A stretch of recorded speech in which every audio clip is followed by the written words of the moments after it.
That's why we do have a HR corporate strategy for that turnover. It's why we have programs that mentor and bring young university graduates into public service for work training and work periods. And it's also why this government, through many of the departments represented by my colleagues here, employ young Nova Scotians for summer terms so they can experience what it's like to work for the province of Nova Scotia and work for the citizens of Nova Scotia as well, Mr. Speaker. The honourable member for Cape Breton Nova on your first supplementary. Thank you, Mr. Speaker. I'm glad that he mentioned programs. One of the obvious ways to get more young people interested in the public sector, Mr. Speaker, is to offer them co-op and internship opportunities. Yet this government has only 16 positions through the Career Starts program for post-secondary internships. That's 16 positions, Mr. Speakers, when we have 1,700 employees in the civil service who will be eligible to retire within 3 years. So I'd like to ask the Minister to tell the House why this government has failed to offer more internship opportunities for young people in this province. The Honourable Minister of Human Resources. Thank you very much, Mr. Speaker, and through you to the member opposite. The intern program is a very important program and a wonderful way to initiate new university graduates to the public service, and I'm glad the member has commented on that and recognizes that. I'd also like to reiterate as well the corporate HR strategy deals with many other strategies to point out to Nova Scotians and graduates from post-secondary that there are career opportunities in our civil service for many disciplines and trainings and specialties. And one of the key ways we do that obviously is through summer employment programs which allow many, many young Nova Scotians to experience 2 to 4 months of working for the people of Nova Scotia and being employed in public service. And thank you, Mr. Speaker. The honourable member for Cape Breton Nova on your final supplementary. Thank you, Mr. Speaker. In a letter from the previous minister I received in the fall of 2004, the government said that 1/3 of the Career Starts interns were outside of Metro Halifax. Yeah. I'd like to bring to the minister's attention that 2/3 of the population lives outside Metro Halifax. So how will the minister ensure that the areas like Cape Breton and rural Nova Scotia get internship positions they deserve? The Honourable Minister of Human Resources. Thank you very much, Mr. Speaker. And Mr. Speaker, the member opposite raises a very good question. And one of the principles on summer employment is obviously the population dispersion throughout the entire province, not the 50% here in Metro. And that's one of the principles on which those summer employment opportunities are allotted to students. Thank you, Mr. Speaker. The honourable member for Shelburne. Thank you, Mr. Speaker. My question is to the Minister responsible for emergency measures. Mr. Speaker, Nova Scotia has become increasingly vulnerable to severe weather. Things like hurricanes and tropical storms are fast becoming a feature of our late summer and early fall. It's been 3 years since the province experienced Hurricane Juan. It's been nearly 2 years since the November 2004 storm that caused massive power outages. Today, officials at the Canadian Hurricane Centre in Dartmouth are warning that higher than normal temperatures in the North Atlantic could lead storms to be more severe when they come ashore on our province. Mr. Speaker, will the minister tell this House what additional precautions the EMO is taking to alert Nova Scotia about this news? The Honourable Minister responsible for the Emergency Measures Organization. Thank you very much, Mr. Speaker, and through you to the honourable member opposite. The Emergency Management Organization here in Nova Scotia is one of the leaders in the country, acknowledged by the Senate of Canada, and certainly even the federal government of Canada over the last several years have been using us as a model for the setup of their service. I can certainly assure the member opposite over the last several years we have instituted a report card with each municipality on the responsibilities for emergency management preparedness that we require from them. We score them, we rate them, we work with them, and I must say we've had great cooperation from the municipalities in upgrading our emergency preparedness. The department alone, Mr. Speaker, have hired several new zone controllers, and we have worked very closely not only with the provincial organizations, but municipal organizations and federal organizations, so that we stand as prepared as we possibly can be in case there is a natural disaster or disaster of some other kind. Thank you, Mr. Speaker. The honourable member for Shelburne on your first supplementary. Thank you again, Mr. Speaker. Mr. Speaker, other than report cards, there are many other things that this government can do. One of them has been long suggested by members of our caucus, and that is to establish a list of vulnerable persons for use in emergency situations. This would be the only reliable way to ensure the safety of seniors, those with certain medical conditions, and other vulnerable people in emergencies. Mr. Speaker, will the minister tell the House why this government refuses to undertake the preparation of such a list? Honourable Minister responsible for the Emergency Measures Organization. Thank you very much, Mr. Speaker, and again, through you to the member opposite.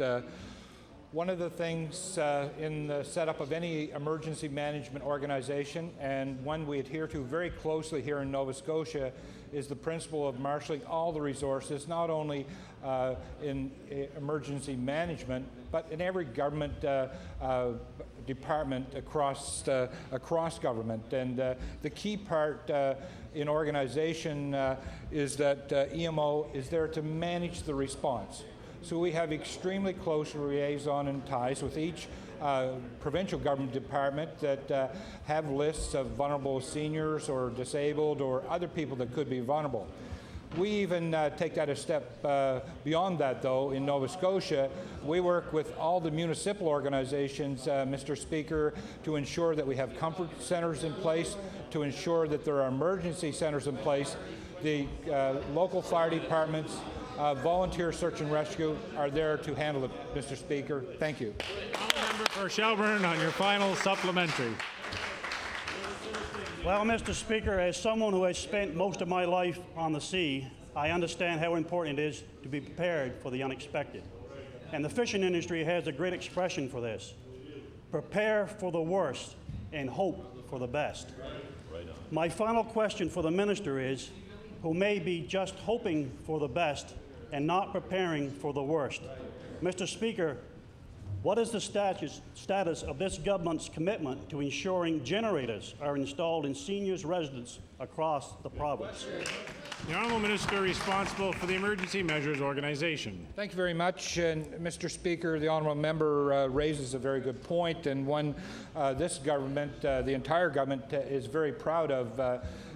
This is the only government in Atlantic Canada that has offered generator programs. We've done that through, again, important management commitments, and those are commitments from each of the municipalities, Mr. Speaker, across this province, in which emergency centers and comfort centers have been established in this province by the municipalities, and by their designation, we then support the financial cost of acquiring a generator for that particular site, so that the plan is that no areas of Nova Scotian regions or groups are left out of that planning.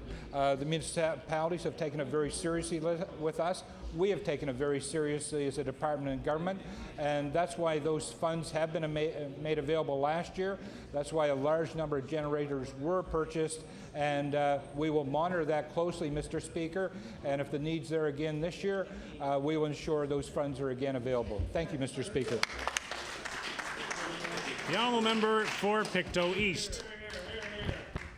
Mr. Speaker, my question is for the Minister of Natural Resources. Between January 18th and May the 31st, 2005, the Nova Scotia Department of Natural Resources conducted a public review of the province's 26 sanctuaries and wildlife management areas. Initially, The government seemed to be using this exercise as a means of delisting at least 13 of the wildlife management areas and game sanctuaries.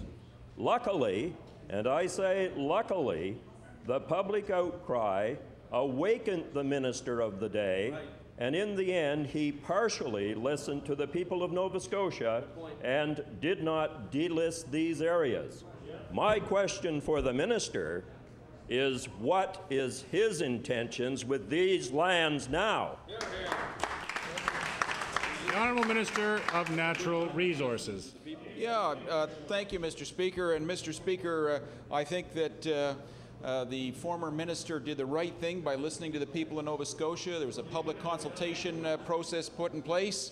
He heard the concerns of Nova Scotians and he acted on them, and I stand by the example that he set, and we will not be delisting any of those sanctuaries. Thank you, Mr. Speaker.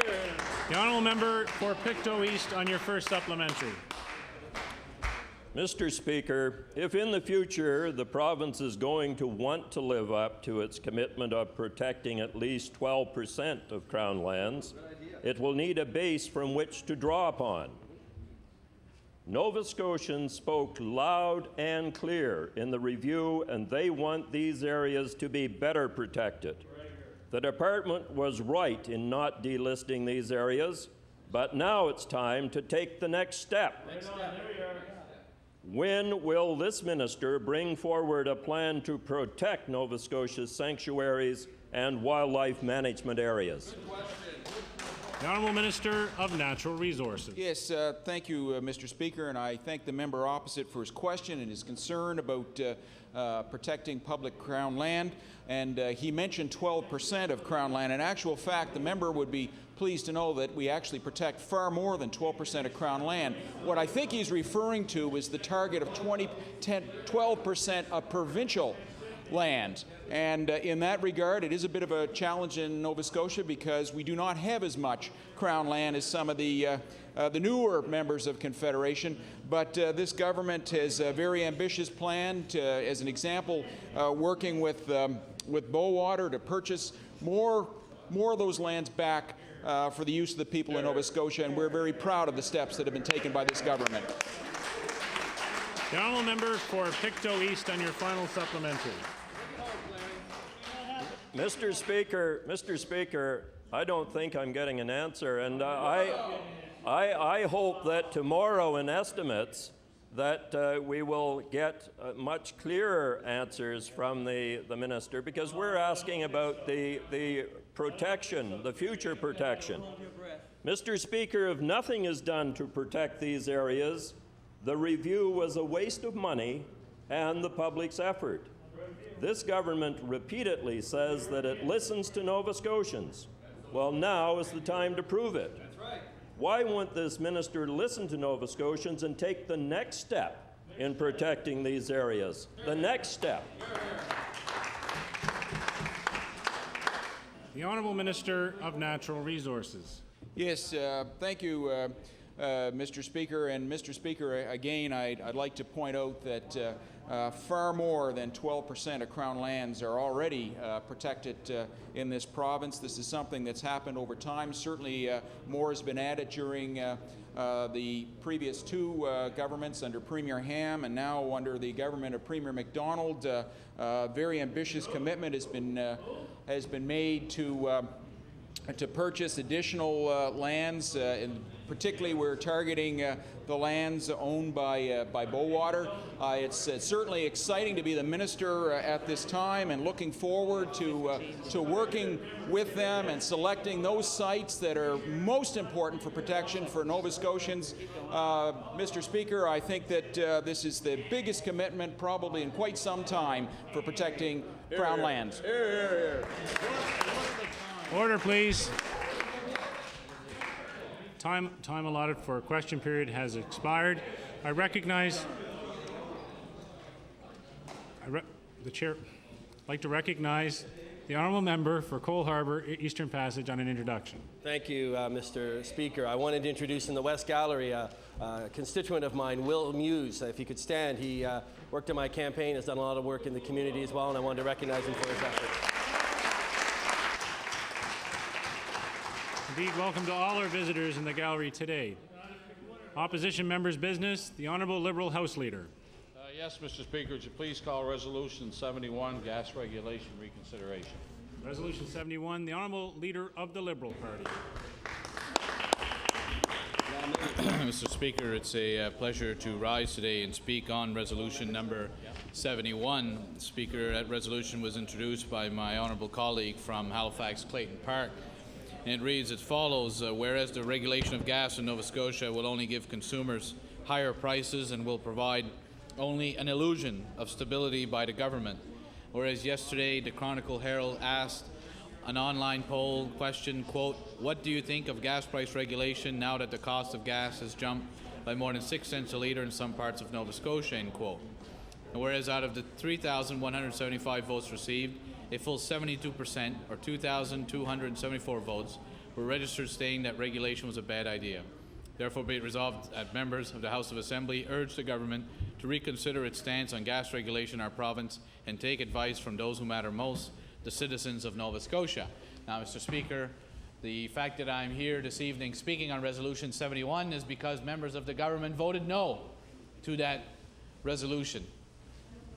No surprise there. I'm sure probably the Minister of Service Nova Scotia Municipal Relations was probably the loudest no of them all, but I digress. Mr. Speaker, let me go back to how we achieved regulation again here in Nova Scotia. We know in the early 1990s that regulation existed in Nova Scotia. Government at the day made the decision that looking at other jurisdictions and looking at studies at their disposal, found that regulation was not what was in the best interest of Nova Scotians. So our market was deregulated. We have gone on now for almost 15 years under an unregulated market. Now, during that time, clearly there's been concerns. We have seen where gas prices have gone up, sometimes inexplicably, and we've seen the frustrations Nova Scotians have expressed. We've also seen closure of a number of gas stations throughout our province. So the government, being under pressure, the independent gas retailers who were asking for some action, decided the best way to answer this was to commission a report. So they went to Gardner Pinfold, who are well recognized in this industry, certainly very credible, to speak on this issue, and they produced a report for them. Now, I believe that report, if I'm not mistaken, was at a cost of about $170,000 to taxpayers. So it was a well-detailed report. Now, the conclusions of that report were clear. Regulation overall means higher prices for Nova Scotians. That was the first conclusion. But the other conclusion was, what's most important today, and I hope the Minister will address, is that it also concluded that regulation does not protect small independent retailers throughout Nova Scotia. That's the other important element of this debate, Mr. Speaker. And for the government to continue to suggest that regulation is helping small independents, it's just not the case. And why is that? Because the report looked at PEI, who had regulation. And so the question was, has PEI lost as many gas stations proportionally as we have here in Nova Scotia? And we all now know the answer was yes. PEI, under a regulated market, lost just as many service stations, percentage-wise, as we did here in Nova Scotia. And that gas stations continue to close in PEI, even under the protection of regulation. So we now know that regulation couldn't have been to protect small independents, because it doesn't do that. It couldn't have been to provide for lower gas prices, because the report said it wouldn't do that. So now the government says, well, it will provide stability. And the Minister continues to refer to a poll that said 70% Nova Scotians supported regulations. Today, I would hope the Minister will table that poll, that he will table the questions that were asked, that he will table when that poll was conducted, how many people were questioned, and that he will table it here in the House. Because he's mentioned it, the taxpayers have paid for it, so the least we can do is have it provided here. Now, the Minister's shaking his head saying taxpayers didn't pay for it, so the question becomes, who paid for the poll? Is it the PC Party of Nova Scotia? Is it independent gas retailers? Is it an interest group? Who has paid for this? Because if the Minister is going to continue to refer to the poll and give those numbers, and I believe, Mr. Speaker, you have an obligation to direct the Minister to table in this House exactly the documents and the figures that he is referring to. The rules of this House would require him to do so. And the fact that he's done so repeatedly, I would ask as when the minister does rise, that the Speaker would request him to table that poll here in the House, because he has referred to it on numerous occasions. He has given the figures from that poll, and I believe under the rules of our House, he would have an obligation at that point to table that poll here in this chamber. So the poll he claims that we've yet to see, which I'm looking forward to seeing this afternoon, says that 70% of Nova Scotians wanted stability. So what does stability mean? Well, the government has interpreted that to mean 2 weeks. But is it even 2 weeks? Because the government's also allowed itself that within that 2-week period, an interrupter clause that would allow them to increase or make changes to that rate. They would argue it would allow them to decrease. I can't wait to see when this government will use that interrupter clause to actually decrease prices within that 2 weeks. We all know that that will be used to increase prices within the 2-week period. So what have Nova Scotians achieved? Is that stability for 2 weeks? But the results are speaking for themselves. Less than 2 weeks into regulation, Nova Scotians are clearly expressing their displeasure with the regulated market.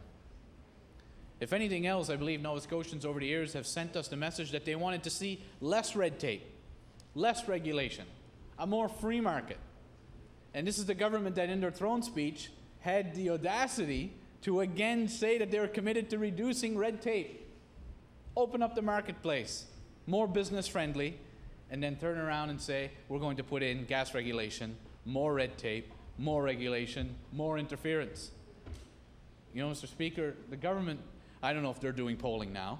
They probably are choosing not to do polling now because the polling numbers clearly would not be very favorable to them at this particular time. And gas regulation is one of those important reasons. But rather than just being the Liberal Party, which has been the only party in Nova Scotia that has spoken against gas regulation, we now have the people it was meant to protect. The gentleman in Canso, who says that he had to go and break the laws by increasing the price of his gas just to survive. We have the middleman in Richmond County, who's saying at this point he can no longer provide gas to 3 independent service stations because of the fact that his margins that are supposed to be protected under regulation just aren't happening. Another possibility of 3 rural stations being closed if they can achieve supply from that distributor. So where is regulation working? Who is it protecting? The morning that regulation kicked in, Nova Scotians awoke to 5 to 6 cents more per litre for gas. Well, certainly that's not a saving. Now we wait till Saturday morning. Friday at midnight, we're going to see where does gas go in Nova Scotia. I would, not having a crystal ball, but I would suggest, Mr. Speaker, that it's going to increase again. So is that the stability Nova Scotians wanted? Higher gas prices, 2-week periods, and then we still see the small independents telling us that they're not making the margins that they were making prior to regulation. And it's only going to get worse because many independents out there are still trying to figure out what regulation means and how it's working. So it's not going to get any better, Mr. Speaker. As I said, it is only our caucus which has spoken out against regulation from day one. We have said that it was a bad idea. We've referred to the government's own comments on their report that they made. And I thought it was sad in a bit, Mr. Speaker, and maybe it feeds into the cynicism around elected officials when the current Minister of Human Resources spoke this spring about how regulation was in the best interest of Nova Scotians. And our research staff immediately went back and looked at the last fall, and saw the comments from the current Minister of Human Resources say how gas regulation was terrible. The report said this, here were the conclusions, it was clear that gas regulation was wrong. What a flip-flop. And we know why it was a flip-flop. It was to try to curry favor with Nova Scotians going into an election. Mr. Speaker, I need only look across the hall, look across the chamber here to see that it didn't work. Because there are even less government members today than there were before the election. So one would have thought the government would have said, bad idea. Certainly didn't get us any more votes.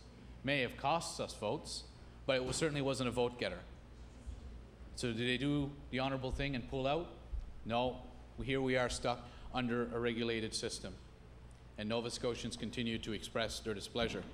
And Mr. Speaker, it's unfortunate that the NDP have continued to be silent in the face of small independents who are expressing concerns, distributors who are expressing concerns, and Nova Scotians who are expressing concerns about the higher prices and more to come.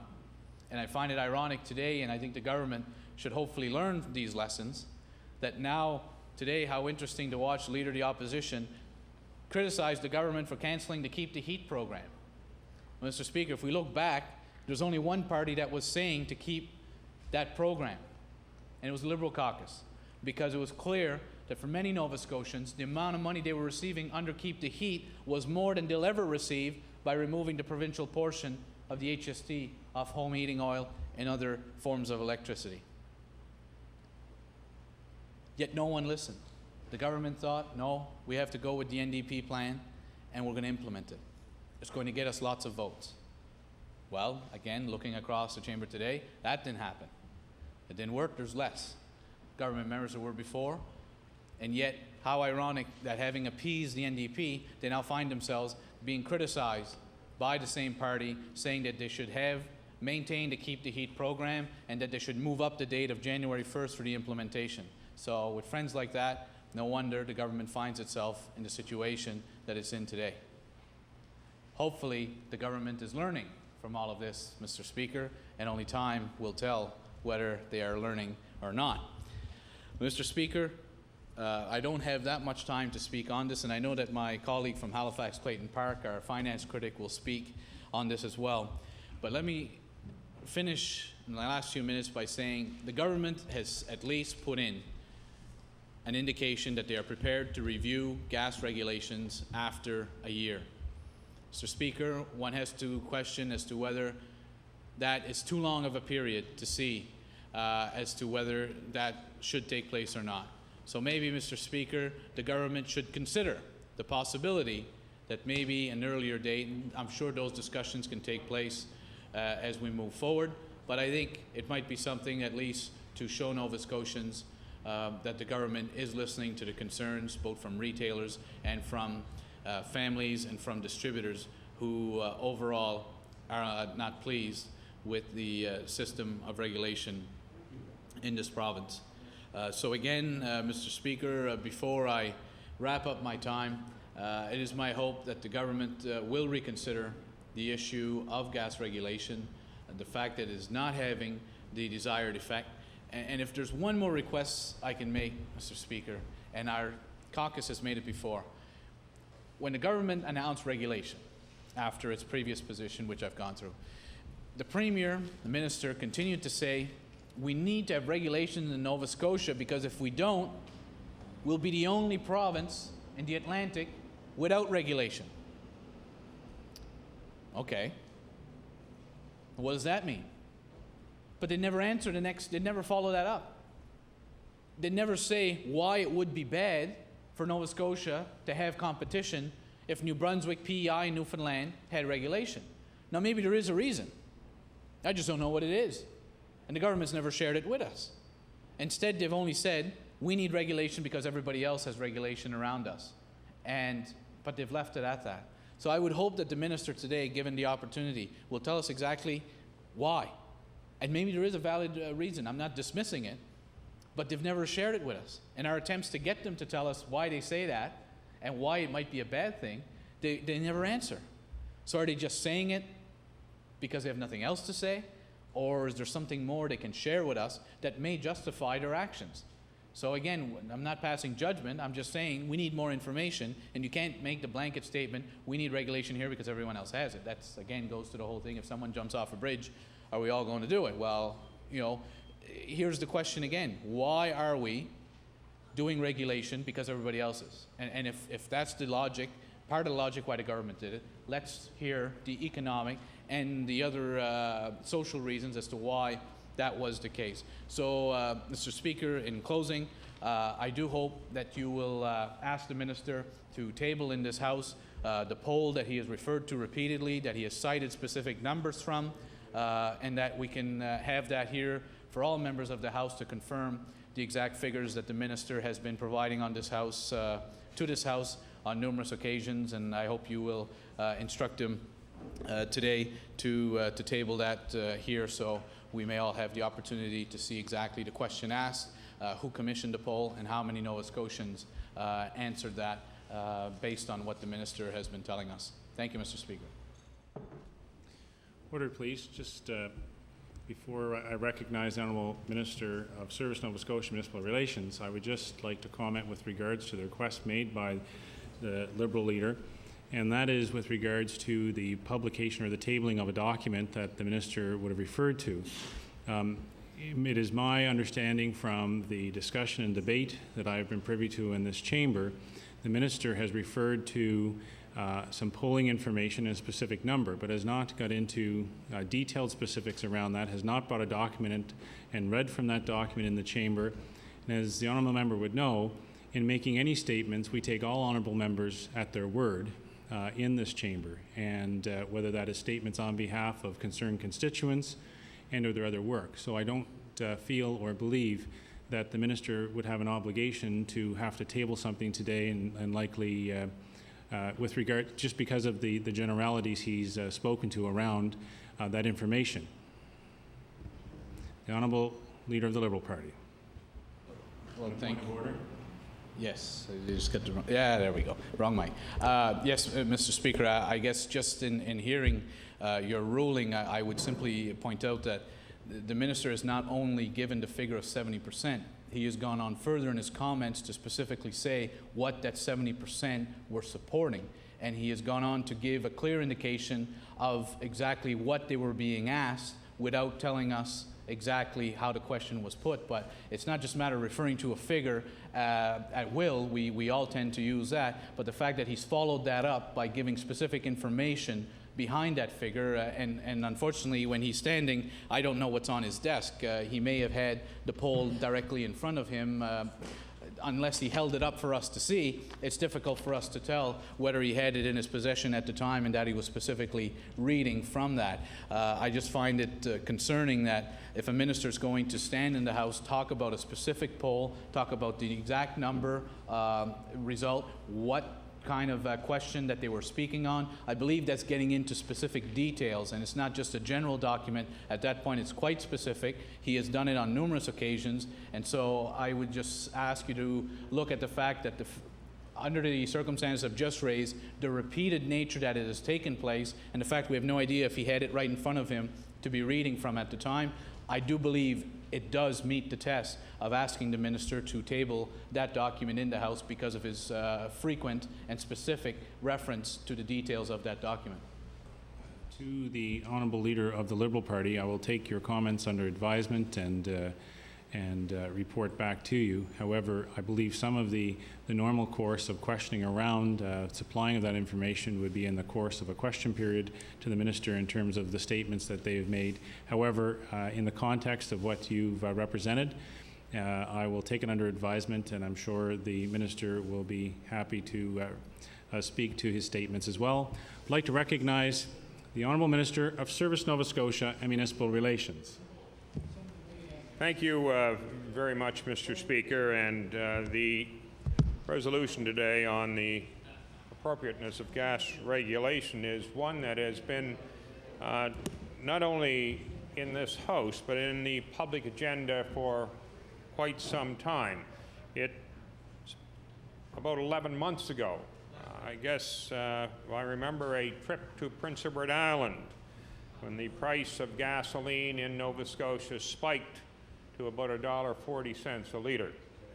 And there's no question at that time, I can tell you that the hue and cry in this province, including from all members of the opposition, was that why was the price of gas cheaper in Prince Edward Island? Well, it was cheaper in Prince Edward Island for a little while because they were under a regulated system. Just one other general comment, Mr. Speaker, before I begin to get into my text, is that the comments which have come from the Liberal Party about the issue of gas regulation, which is a very new phenomena right now in Nova Scotia because it's just been in place for a little less than 2 weeks, and it's certainly to pass judgment on it in a 2-week period I don't think is really using much good judgment from the other side of the House. But, Mr. Speaker, I'm sure we all remember the Select Committee on Economic Development in June last year when members of the Retail Gasoline Dealers Association appeared. The committee heard from independent gasoline dealers across Nova Scotia.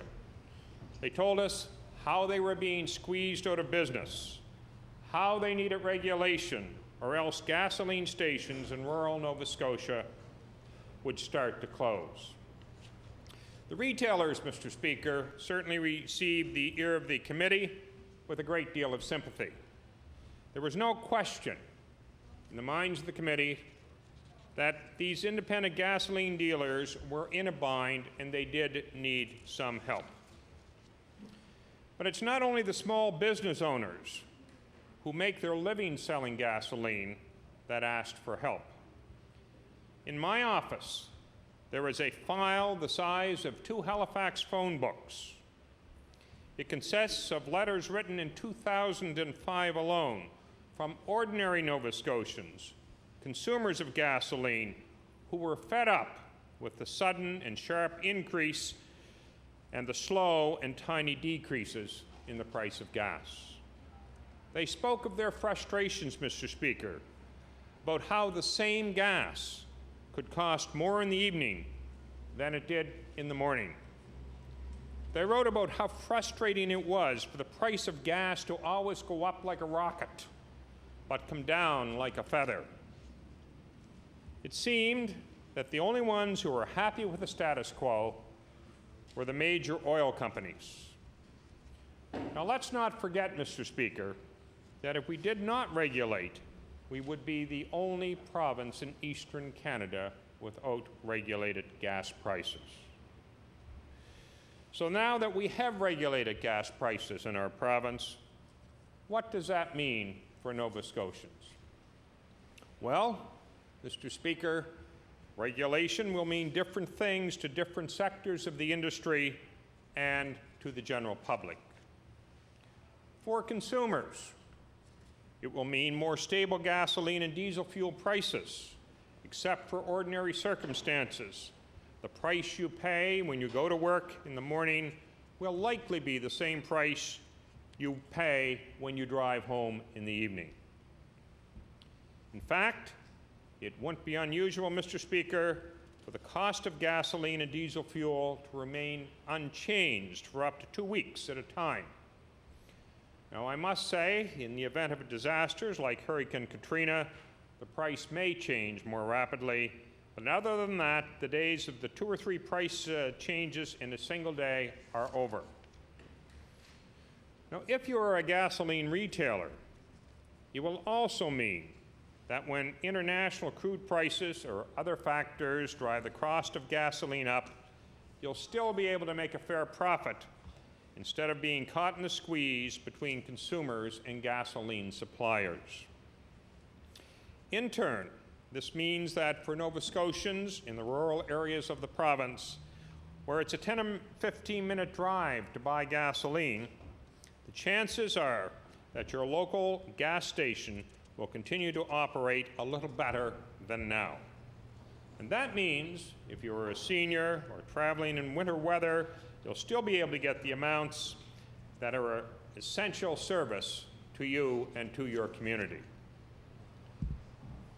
The price of gasoline, Mr. Speaker, as all members of this House know, was first set on July the 1st, and the next price setting period will begin Thursday, July 13th at 12:01 a.m.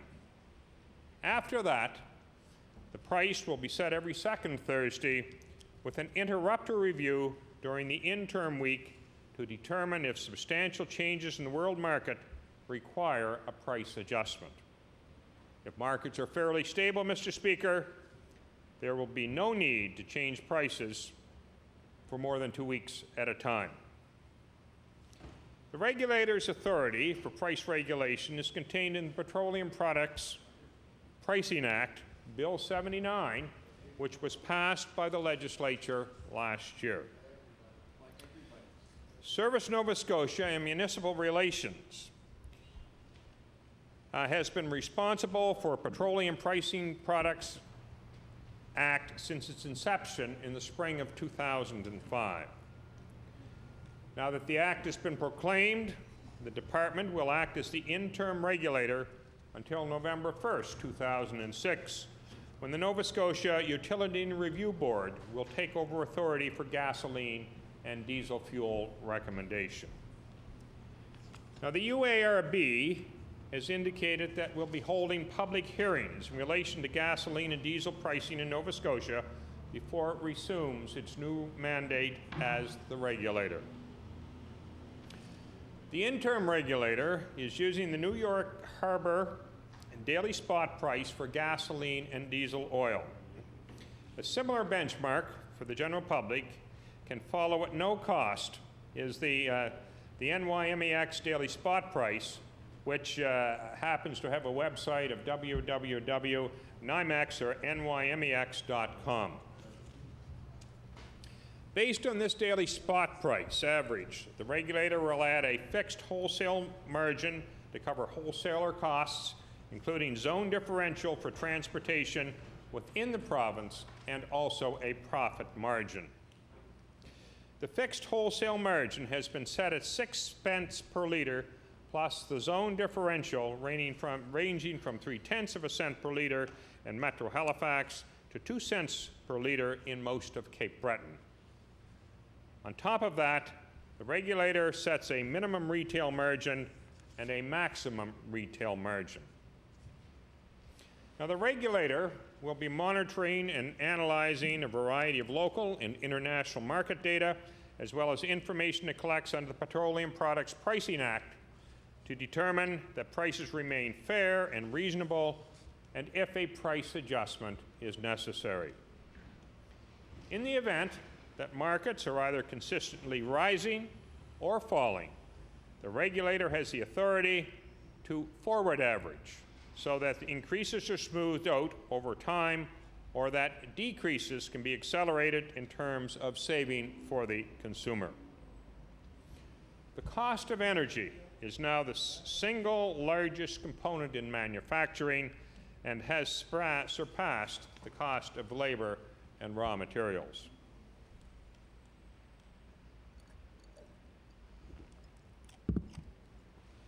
When you also consider, Mr. Speaker, emerging industrial nations such as China, there's a tremendous demand for gasoline and crude oil.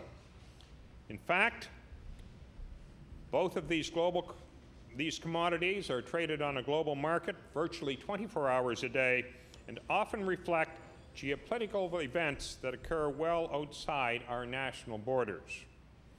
At the same time, the actual cost of crude oil is just one factor that determines the price of gasoline.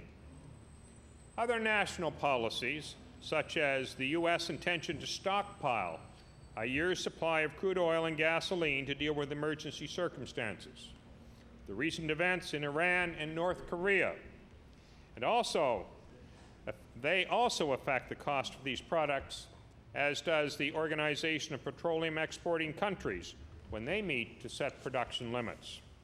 In today's world, where information travels instantly around the globe, these considerations affect market prices instantly. Oil and gasoline, unlike other products, no longer track the marketplace. They predict the market of the future, its market future, often for days or weeks ahead. Other factors include the supply and demand for oil products, the interruption of supply as a result of geopolitical occurrences such as civil unrest or war, natural disasters and weather patterns, speculative actions on the part of money managers, and seasonal demands that see gasoline spike during summer vacation seasons.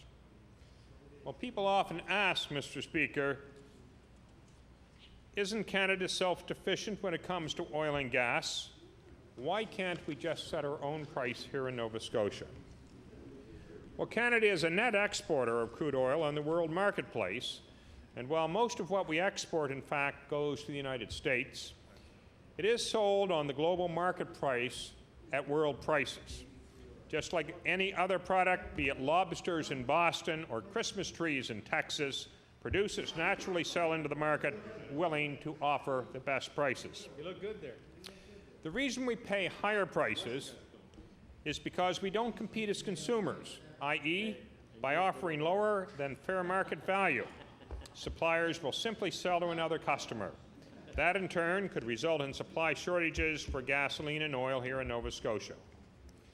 There are no laws, Mr. Speaker, that can force any business to sell into Nova Scotia marketplace, and it is unlikely any such law, if it existed, would be enforceable.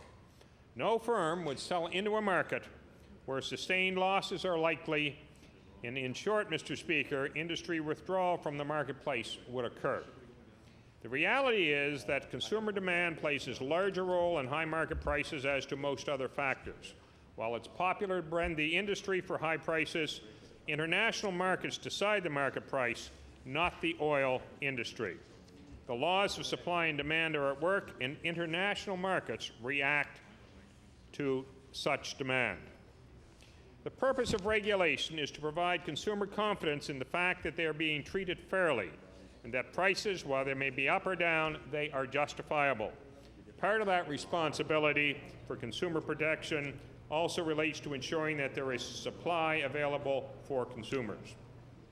Experience in other jurisdictions has indicated that even a price increase of 3 or 4 cents will result in long lineups and can cause dangerous traffic situations. In some cases, where there are smaller rural stations, the chance of an actual run-out of gas is possible, leaving emergency vehicles and the general public without service. While anyone can follow oil and gas markets, the trade in the daily paper, and make an educated guess as to where prices may go, the regulator, in order to be fair to everyone involved, has to make its changes opportunity neutral or designed to minimize the potential for any party to take unfair advantage of a dramatic or significant change in price. All right. Thank you very much, Mr. Speaker. The honourable member for Cape Breton Centre. Thank you, Mr. Speaker. Mr. Speaker, Resolution 71 is an interesting resolution, and the fact that I want to touch on what the previous speaker's position on one item, and this is a plan or a scheme, however you want to put it. It's less than 2 weeks old, and already people are denouncing it, but I think it's for political purposes. The idea, and I noticed the Liberal leader when he spoke, kind of gave the government some advice of saying, well, you know how trustful these guys are, meaning our party, that about certain pieces of information. But I've got to go by and realize that, in 2004 they opposed regulation. 2005 they flip-flopped and passed the government bill, and lo and behold, 2006 they're against it. Let's wonder what 2007 is going to have for us, Mr. Speaker. So,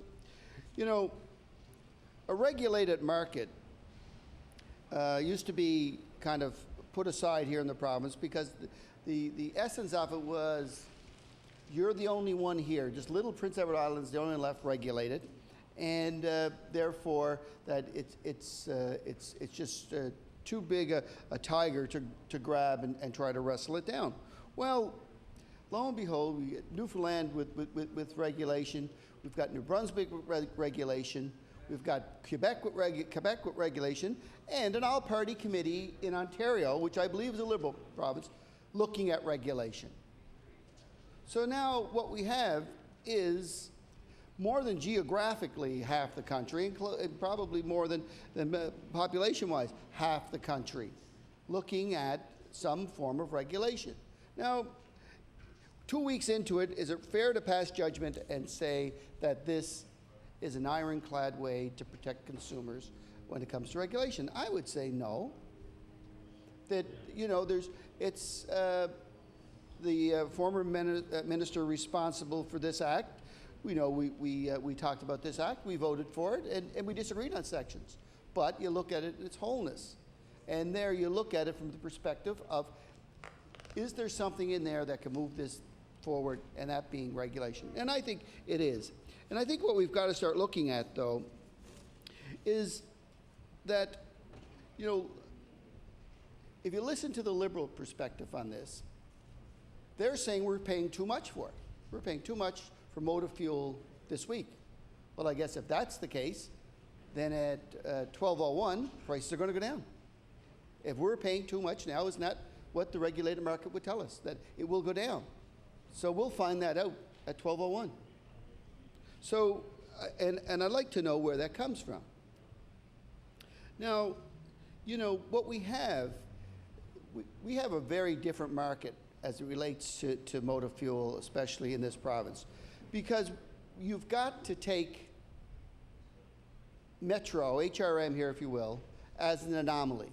It's almost 100% owned by the large oil companies and leased out. There's I doubt if there's 3 independents and all of HRM anymore. They've effectively gone out of business. And so that is of itself a bewilderment of saying, what's happening? There's one, the Premier's telling me there's one, I don't know. And so the one in all this, the largest market in the province, there's one survived. But you know, in this, who was really consulted in this? And this, I guess, you know, I will say we voted for the bill and we saw some movement forward. But what bothers me is, I guess, the devil in the details thing is like, in formulating these regulations, I believe too much power and too much time was spent listening to big oil and not enough spent talking to the small independents and how it would be. Like, one of the complaints we hear now is the 2 cent issue and how it's that zoned out. Now, the transportation cost in PEI is 1 cent. Yet none of the oil companies at that time expressed that as a particular problem as being too low. But today, they're telling us that that's too low. Well, they certainly had the ear of government to tell them at that point that they disagreed with the 1 cent a liter aspect of this. But where were they then when asked that question? They certainly weren't at the table. You know, another big problem, and especially this is one that causes a great deal of problems for the independents, which the majority of rural Nova Scotia is made up of. I would make the statement, be as bold to make it, is that probably the only groups that aren't independents are in the rural areas are some Irvings. The rest are by and large independents. But the government is, I think, telling these folks some misinformation. They're not telling the right things as it relates to regulation about cross leases and how cross leases are going to affect. They're going to say that you can't have cross leases anymore. Well, really, that's a real estate problem, Mr. Speaker. It's not a regulated price problem. It's a real estate problem which government should speak on another level to this, and I hope the minister reconsiders the choice than, say, forcing independent retailers to sell or get rid of these cross leases, you know. The idea that, you know, what was happening about the independent retailer today in Canso Town. Now, that is a problem, and I know this is of little or no comfort to that retailer, but it was a matter of not getting enough information out, you know, I'll lay the blame on the government only because of this, and the fact is they're much larger, and you know, this guy's out there trying to eke a living out in the small town of Canso, doing the best he can. Government implements something. I think the responsibility to getting the correct information to that retailer in a timely manner is the responsibility of government. It's not the responsibility of a small business owner-operator in rural Nova Scotia. But I want to go back and talk about a few things about why, you know, I support regulation. I guess it goes back to the time when a former Liberal government got rid of gasoline regulations altogether, and that was at a time they not only regulated prices, but they regulated an area around such things as where you could build a gas station, how many pumps you could have, and all those things. And I think to respond to the market, I believe getting rid of that section of regulation getting rid of that section of regulation was a good thing, because it would allow people to respond to consumers' needs more appropriately. But at that point, they got rid of it all, the pricing aspect and the regulating of pumps altogether. And what we've seen is a move by the large oil companies to get out of not only the regulated side of motor fuel, but also there's very few full service stations left, not only full service pumps, but I mean with bays and so on. And as part of the Nova Scotia Select Committee on Petroleum Pricing, we also found that these large oil companies are playing extreme hardball with a lot of these small independent owners. And I'll want to talk, because this is not a phenomenon just germane to Nova Scotia. It goes throughout the country. And I want to talk about I talked earlier about an all-party committee report in Ontario. And there's a gentleman by the name of Howard Motovitz, a broker, and he sells gasoline to independents. These are his words, not mine, Mr. Speaker, and I'll table it if you wish. Nemowitz said, big oil companies manipulate prices by selling gasoline below its wholesale cost at stations they own and operate. The big company can afford to do because they're making so much money from upstream operations, extracting and refining oil, he said, but it places independent gasoline operators in a blind. As a result, continued Nemowitz, the independents shared the gasoline market in Ontario has dropped from a peak of 40% 15 years ago to 20% today. Well, that's what we see. The real play going on here is big oil. Now, we've had, as I mentioned earlier, Mr. Speaker, is growing pains with this. And the one thing I suppose that hasn't been proposed by directly by anybody, if they thought that this, the review time may be dropped from 12 months to 6 months just to see if it's working. Now, that may be a bit more appropriate at some point, but right now I don't think we should less than 2 weeks into this regime, tell people that it's not working, that that there is, people will come to this, that there will be some problems, some learning curves, as the government has said, that they did not get the information out as quickly as they could. They didn't get it to the appropriate people. But yet, what we got to really, again, worry largely about is some of the other information, too, that government is giving out, especially as it relates to cross leases, because that's the lifeline of nearly all the independents, is how they operate with cross leases, and how, you may very well be bannered as a Shell, we'll say, but your oil comes from the refinery over here and from Esso, but there's an additive in there that makes it appropriate to Shell's needs and their octane rates and so on, Mr. Speaker. So these are aspects to look at. I mean, we'll even go back to the 2004 report and say that 7 of 9 members of that report signed on to that. And so we had heard much from the people of Nova Scotia, and these were, I don't believe at that time, and I think I can say this with some sincerity, Mr. Speaker, because I was a member of that select committee, and there wasn't, the day one of that committee wasn't a group of people kind of focused on how can we bring regulation back to Nova Scotia. We had a large amount of people around that table who, if you asked them on day one, what's your feeling around regulation, they would have been negative to it. But this overwhelming amount of evidence that came to us had swayed people. Like, I feel kind of sorry that the government uses this point for regulation, is that they had a poll done.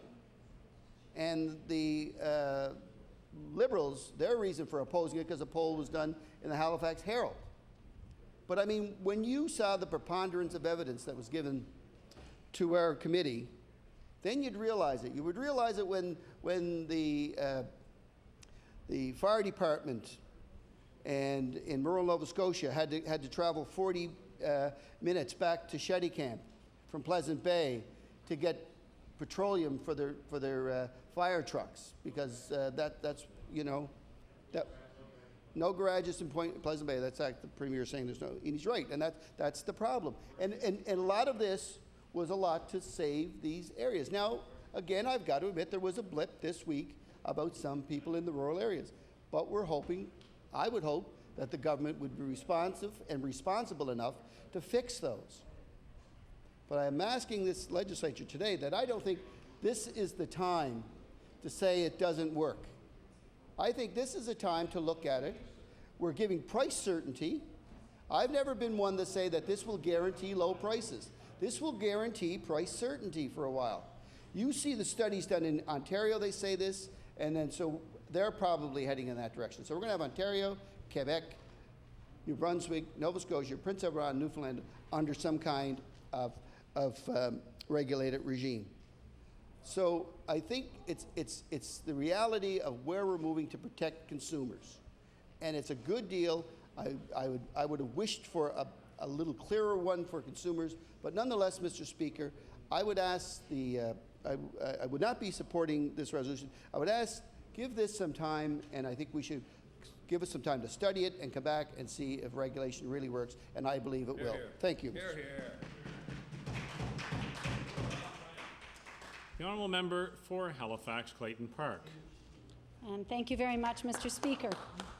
It gives me a great deal of pleasure to rise today and to close debate on this resolution. The resolution, of course, was calling for, let's go to the operative clause. Of course, it's questioning the gas price regulations, and I've got so many things to say about this, especially in relation to the comments of the members opposite and the members of the opposition who have spoken. Essentially, what the resolution is calling for is that it be re-examined, that we listen to the advice of experts and the costly reports that have been done, and look at the history that we have here in this province ourselves. We don't have to go far afield to find out whether or not regulation has been a good idea and whether it's served the consumers of Nova Scotia. And our primary reason for objecting to gas regulation is that our own reports that have been commissioned by the government, and the most recently the one from I guess it was last fall, the Gardner-Pinfold report, which cost $170,000 and was an extremely extensive review of gas pricing. Why is it volatile? Why does it change from hour to hour or day to day? And after reviewing it all and looking at the experience of other provinces that have regulation, the recommendation was clear, and the findings were clear. First of all, it found that the market system has served us very well here in Nova Scotia, Mr. Speaker. The market system has ensured over time that Nova Scotians paid less at the pumps than they did if you were a consumer in Prince Edward Island or another regulated market. So we had complete evidence here in our own region of the Atlantic Canada that we had cheaper prices overall. There's no question there's a volatility there, and the Minister of Municipal Affairs, Service Nova Scotia Municipal Affairs, spoke about his own constituents and their concern around the volatility and the prices. And I know from our own caucus that one of our members who was previously Minister of that same department had said that they also had those questions and wondered, how do you explain to people why it bounces so much in terms of price? But price stability is coming to us now, and in fact, it's not even stable, and there's a cost to be paid by the consumer. And I think if consumers knew that, if they recognized that they are now paying more, which I think they do recognize, and were able to have the facts and figures, that they wouldn't want this at all. And any polling that was done that just said, do you mind having prices jump from day to day? Of course people are going to say they mind that. They'd rather have it set low and stay low. But we have to know that we've been well served by the market forces that have been at play here. So there's three factors in looking at regulation, Mr. Speaker. First of all would be whether or not we're getting better prices for the consumers. And what's the answer? It's clearly no. The former Premier knew that. The Gardner-Pinfold study showed that. We know that for a fact. Consumers will not pay less under a regulated price. And the second reason was to protect our rural retailers. And there's been a lot of talk about that today, particularly in light of confusion and problems, actually business problems with those retailers under the new regime. It's been pointed out that it's less than 2 weeks old, but I go back to the fact that it doesn't take a long time to realize that more red tape, more regulation, more rules to be followed, complex things for the retailers to figure out is going to cause problems. And this government's instituting a new program to lessen red tape on the one hand and introduces this regulation on the other. That's clearly hypocritical. It's two totally different moves. And at the same time, on the protection of the rural and small town retailers, there's been a lot of misunderstanding about their systems and how they're priced. I would propose to the government that the issues around supporting rural gas stations is really an economic development decision, and it should be resting with the Department of Economic Development and your new division of rural economic development. Clearly, small towns and isolated areas need access to gasoline. There's no question. We talked about their fire departments, emergency services, elderly people, or people on, with less money who can't afford to travel a long distance just to fill up. There's so many reasons why you want to support the community in these smaller places. But to introduce gas regulation as a heavy hand across the entire province is an unnecessary step. And it's also a step that's going to cost us an additional $1.1 million in a year to regulate, and that's the government's own charges. Now, rather than working that into the estimates and saying we're going to find $1.1 million, how are we going to raise that money? The government decided to build it into the gas price and charge Nova Scotians at the pumps, those consumers that we talk so lovingly about and so concerned about all their extra costs, but not in this case, Mr. Speaker. No, in this case of gas prices, we're not interested in that. Now we're more worried about stability. And let's go back to stability. Is there any stability in the price? No. The price is going to bounce around every 2 weeks, which is a very short period of time. In fact, the minister's own words in his reply here were that if you go to work in the morning, it's likely to be the same price when you come home at the end of the day. So they have the comfort of knowing it's likely to be the same. And there is the interrupter clause, which means during the 2 weeks we may change it. That's why you can't be absolutely sure that it's going to stay the same. Now, the minister referred to barring any disasters. Well, we know what happened in PEI that had a longer period of time and no interrupter clause. The suppliers at one point refused to bring any gasoline to the island because they said they simply wouldn't sell it at a loss. So the minister has put in the interrupter clause so that we don't run into that problem, and we'll be able to respond if prices spike and the suppliers bulk at serving our needs here and delivering to Nova Scotia. So we know that it's not going to go down in that period of time, but there is an opportunity or a window available to the government to increase it during the 2 weeks. So the stability that we're referring to, as I say, is very, very limited.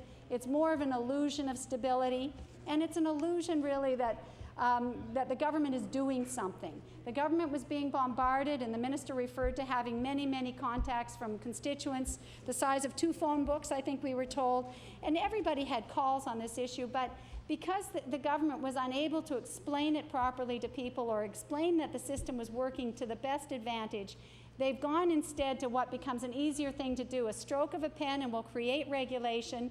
It has a cost, it creates a bureaucracy. It just seems easier to do that and then to turn around and really as an election issue to turn to the people of Nova Scotia and say, look, we're doing something, and it's a good thing to do. But it doesn't explain, Mr. Speaker, what the benefit is to consumers, and there is none. And both previous parties have spoken and said that it was so important that we keep pace with these surrounding provinces, that New Brunswick was doing it, that PEI was doing it. Well, New Brunswick has more holidays than we do, but we're not adopting more holidays, are we, Mr. Speaker? We don't have as many holidays as they have, and we don't have the same start date for our school year as New Brunswick has, Mr. Speaker. And the Minister of Service Nova Scotia and Municipal Relations knows that that's an important issue as well. Yet we have not jumped on board to do the same thing as New Brunswick in that case. So, there's really no compelling reason to say that because the rest of Atlantic Canada has gone to a regulated market that we should join them in that endeavor. Because, again, the evidence is absolutely clear. It's going to lead to higher consumer prices, and it's going to create only an illusion of stability. There's lots of room for prices to move up during that period of time. And then we look at whether or not it protects the small retailers. And even that now has been called into question. And as I said in formulating a response to gas regulation, our first and foremost concern has been the price to consumers. And when we knew, and when the previous premier knew, and the government of this province knew, that it would not lead to lower prices for consumers, but would in fact increase them, they still went ahead. But the Liberal Party stood up and said, no, this is the wrong way to go. We have hundreds of thousands of people in Nova Scotia that need to buy gas, many of them for their businesses, many of them in order to get to work. It's an essential cost, an essential commodity, and we didn't want to do anything that would increase the cost. And that's the bottom line. And at the same time, there might have been an argument that would say this would protect our small retailers and those retailers that are operating in small markets and rural locations. And that would have been something positive if in fact it would work out. But we're seeing already in a very short period of time that the retailers do not feel there's sufficient money for them, that some of them are feeling even more pressured than they did before, and are in fact, saying that they'll have to close. So some of them right now are recognizing that this has not improved their situation, and they don't feel that they've been properly informed or that this is doing what they intended. And all of us had met with those small retailers and the Gasoline Retail Association. And that had been, a big issue. I'm not saying that we were not all very concerned about that situation, but I was concerned from a point of view of rural economic development and sustaining our rural communities, because that's really what is at issue here if you lose a gas station in a remote community. And, I think you could almost say there's a parallel to losing public services like schools in a community. They really are very important to allowing people to conduct their business in that area and not have to always gravitate to bigger towns and cities. So, certainly we felt that would be an important thing to respond to. But again, I call on the government to look at their own Department of Economic Development, or I should say Office of Economic Development, in which there is now a division of rural economic development, and look for solutions within that role. Because if they're essential services and if they're threatened, then the government could have a different response to seeing that they stay in business. And I think that would make a lot more sense, again, than having a heavy hand of government, more regulation, more cost to consumers. And I refer again to the $1.1 million that it's going to cost us to maintain this system. There have to be people that are now going to be involved and set those prices and monitor it. And I'm sure, similar to the Sunday police visits, we'll have people visiting gas stations to make sure that they're also adhering to the prices that have been set out in this regulation. So we're just creating a bureaucracy that's very unnecessary. Again, I would call on the government to look sooner rather than later at reviewing this. If the government insists that it hasn't had enough time to be proven, again, I disagree with that. I believe we saw the evidence of it in 1991 when the government took a clear look at it. And I should mention it was 1991 that it was revoked here in Nova Scotia, and that was not a Liberal government that revoked it at that time. It would have been a Conservative government that looked at it and said, you know what, this isn't serving Nova Scotians. It's not the best system, and we're going to allow the free market to reign. And what happened in 2005? An expensive consultant's report said that was the right decision, that having an open market and allowing market forces to decide the price was the best way to go. And I found it amusing that the Department of Service Nova Scotia Municipal Relations was suggesting that consumers could go to the website, and it was interesting to me today that the minister referred again to the website, urging regular, ordinary Nova Scotians to check the website for the New York spot price on gasoline. And then you can figure out, you yourself in your own home can figure out the upcoming price for gasoline. I think it's just a little bit ludicrous to imagine that ordinary Nova Scotians are going to be going daily to the spot price in New York to see whether or not it's the retailers that are benefiting at the moment or the consumer or the government. They're not going to be doing that, Mr. Speaker. It's just, the need for stability is not that extreme. I think that really what it is the government's job to allow business to dictate what is the best way to proceed.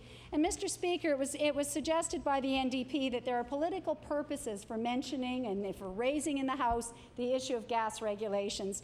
And I can tell you clearly, Mr. Speaker, that this is simply about consumer rights and about bringing the best cost to consumers at the pumps. I said this is an essential product for Nova Scotians, and it drives our economy literally.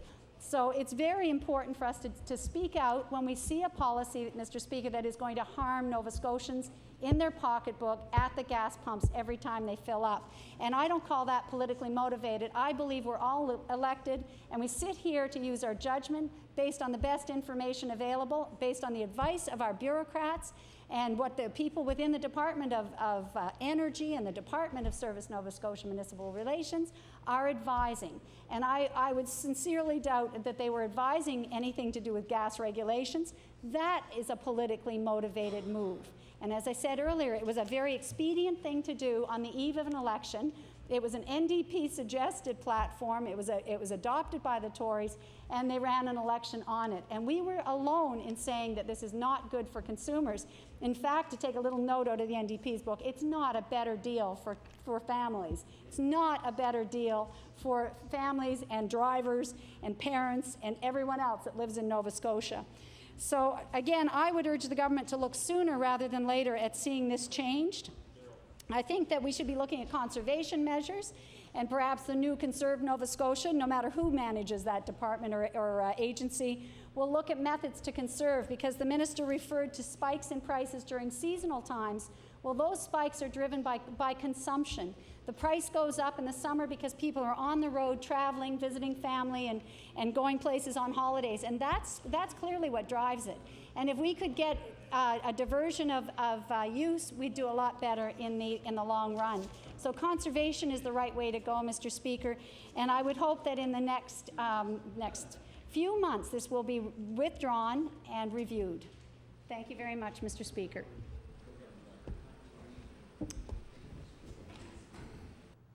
Time for Resolution 71 has expired. The Honourable Liberal House Leader. Thank you very much, Mr. Speaker. Mr. Speaker, would you please call Bill number 36, the Senior Home Medication Review Act? Bill number 36, the Senior Home Medication Review Act. The Honourable Member for Annapolis. Thank you, Mr. Speaker. I'm pleased to stand and say a few words on Bill number 36, the Seniors Home Medication Review Act, an act respecting the establishment of a process of implementation. Mr. Speaker, this has been an issue not only in this province, but I think if you look nationally across the country, and it is one that Australia has actually taken the lead on in showing us a way not only to provide better care for seniors in this country, but also, I believe, to reduce the costs that are being borne by them. The bill basically makes up a committee, Mr. Speaker, of healthcare professionals, doctors, nurses, community members, someone from the group of 9. One of the other important things that's been brought to my attention, perhaps we missed a healthcare profession group, and that would be the paramedics. You know, they are often frontline people in a healthcare profession who are dealing with drug issues on a very rapid rate, on the fly, we shall say, oftentimes in somebody's home or on the roadside. So that's an amendment that possibly could happen, and I look forward to listening to the comments around some of that. Mr. Speaker, this act basically is asking asking the government to strike this committee so that this committee would review what's happened in Australia, what's happened, how they've implemented this program, what the cost savings has been, what the effect has been for seniors and their care is one component. The other one is implementing this and putting together an annual review to ensure that that this was on an ongoing basis for those seniors who wanted to participate in this program. And part of it said that they would have to have these recommendations into the Minister of Health by 2007, March 31st, and that all money that was used to put this act in place, Mr. Speaker, would be borne by the province, not by Pharmacare, not by seniors, but would be borne by the province of Nova Scotia. This is really not and I guess I want to make it very clear, Mr. Speaker, this is not about having seniors removed from medications they require.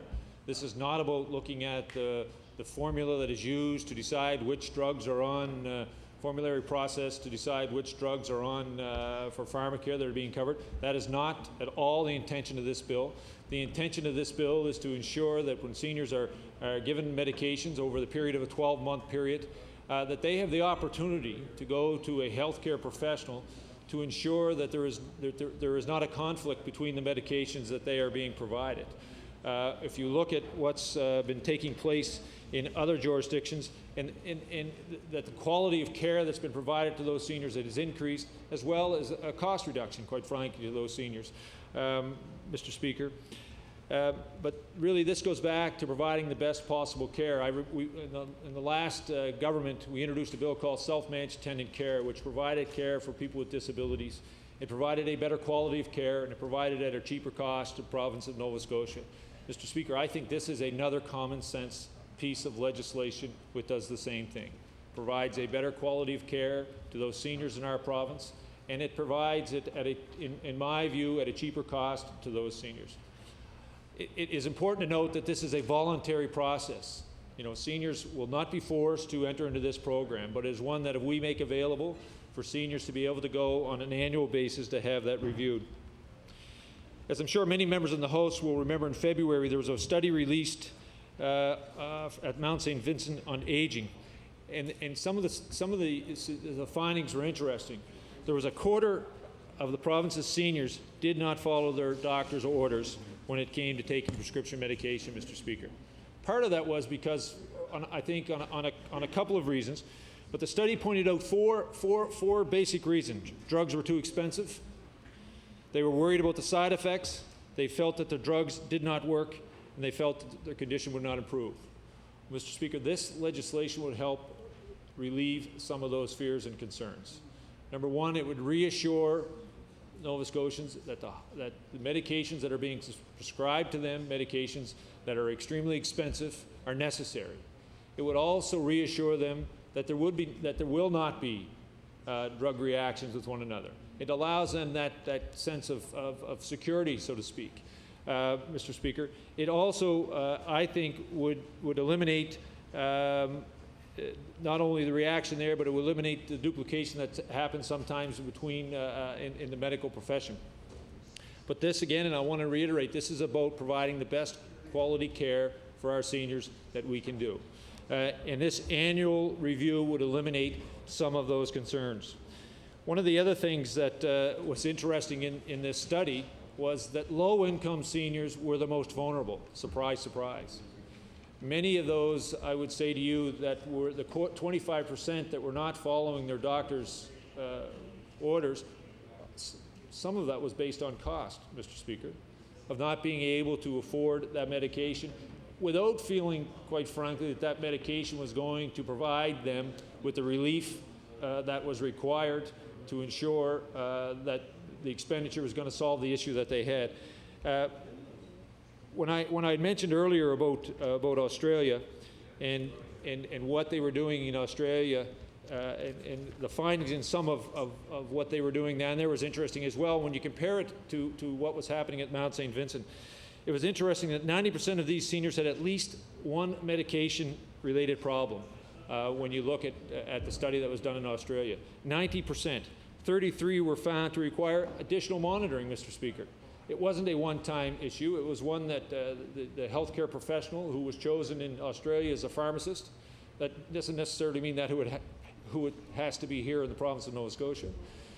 But from their professional judgment, seniors in Australia needed more monitoring. Just imagine, though, what the savings will be in the long run when those issues are dealt with for that senior. 25% required additional medication. 25% were using the wrong or inappropriate medication. And finally, 20% were using insufficient medication. Much of that, Mr. Speaker, is based, I think, around not having the security and feeling that the medications they are giving are going to be work properly when you take them all collectively. One of the other things that was interesting in Australia was the fact that people who live in rural areas were most vulnerable. And I think, quite frankly, Mr. Speaker, that would apply here in the province of Nova Scotia. When you look at somebody living in Springfield, Annapolis County, living in Victoria Beach, they're often in isolation. This would allow them to have that healthcare professional that they could rely on, that they could trust to go and review the medications. The other thing, Mr. Speaker, I think it starts bringing our healthcare providers together, having the cooperation and collaboration to ensure that our seniors are getting the kind of care that they deserve. We should automatically believe this happens in the province of Nova Scotia, but unfortunately that's not the case, Mr. Speaker. This bill, I believe, would allow that collaboration to take place, would allow us to ensure that the seniors in this province are receiving the best possible care, Mr. Speaker. This is not about, and I want to close off by saying, this is not about eliminating medication from seniors. This is about ensuring that the medications that they are receiving are working properly. It's ensuring that seniors in this province are being treated the way we all hope to be treated and the way that we want our parents to be treated. So, Mr. Speaker, I look forward to receiving the government's support on this piece of legislation as we continue to move it forward. Thank you. The Honourable Minister of Health. Thank you very much, Mr. Speaker, and I thank the member opposite for bringing this bill, Bill number 36, the Seniors Home Medication Review Act, to the floor of this Assembly. Mr. Speaker, I want to begin by saying that I understand the need to optimize drug therapy for seniors. This government is deeply committed to improving access and quality of care for seniors. Nowhere is there more clear in our recent launching of the Continuum Care Strategy, which will initiate a wide series of improvements to long-term care and home care over the next 10 years. Through this strategy, we'll commit more than $122 million in the next 4 years to help Nova Scotian seniors achieve maximum health and independence. And Mr. Speaker, I can also say to the member, the honourable member from Annapolis, that we're seriously looking at areas to improve seniors' care right in his own riding. Now, we are well aware of the medication needs for seniors. We are supporting these needs in part through Nova Scotia's Seniors Pharmacare program. And Mr. Speaker, this is a great program, a provincial drug insurance plan that helps seniors with the cost of their prescription drugs. Now, we currently have 95,000 seniors registered in Nova Scotia's Seniors Pharmacare program. And Mr. Speaker, we had an increase this year of somewhere close to $13 million because of utilization and extra people signing on to this program.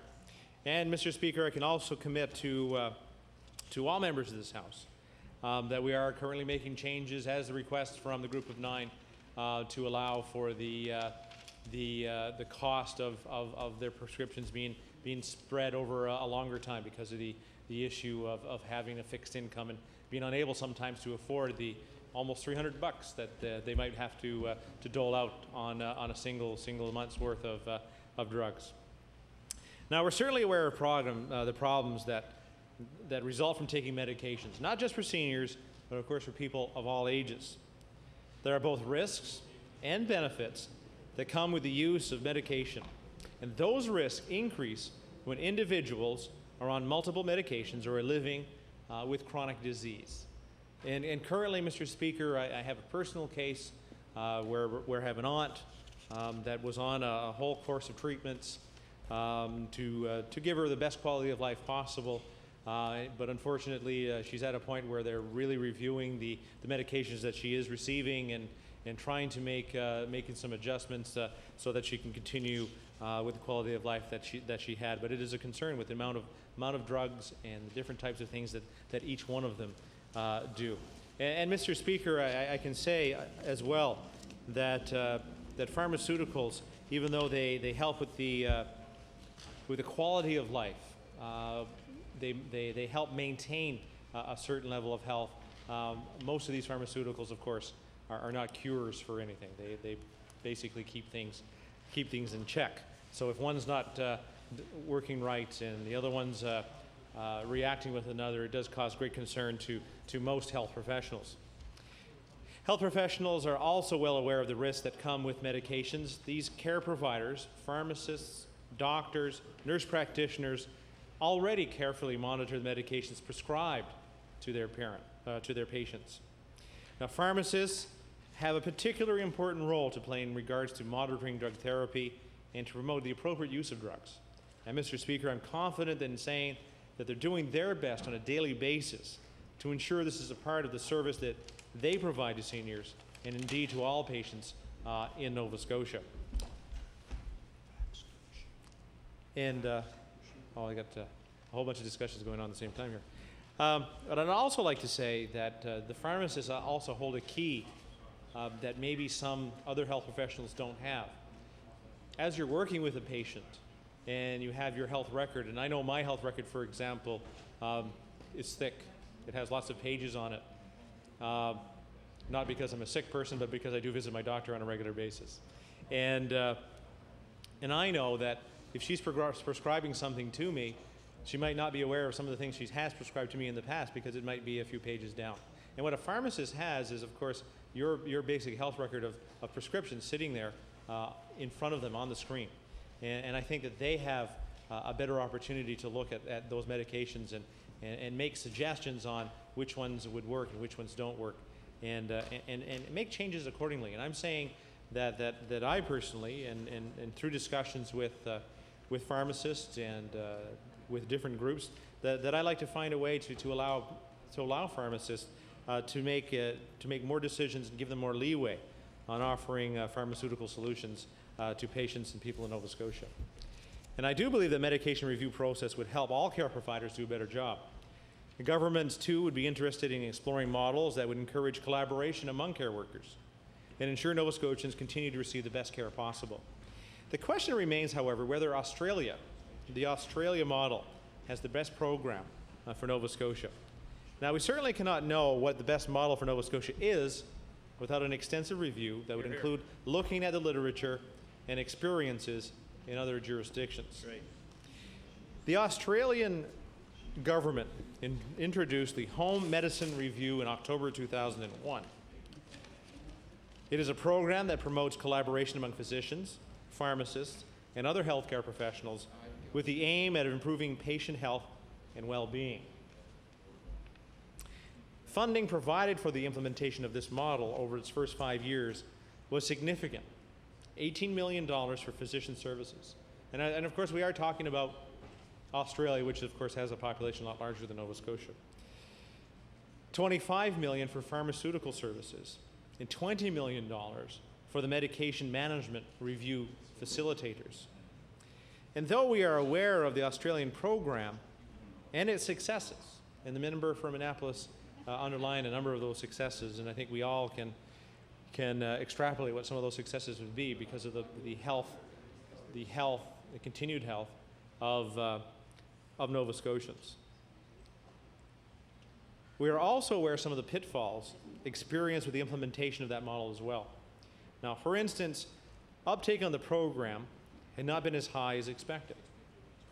The Australian model requires seniors to be referred to the program by their physician. And Mr. Speaker, I can say that as the physician is the primary health contact, I would believe that they would feel that their prescription methods and their expertise would suffice in most cases. And this appears to be a significant barrier to participation, as referrals have been much more lower than expected. The decision-making structures for this model appear to be very complex, and we would have concerns with the payment levels and accreditation requirements for providers.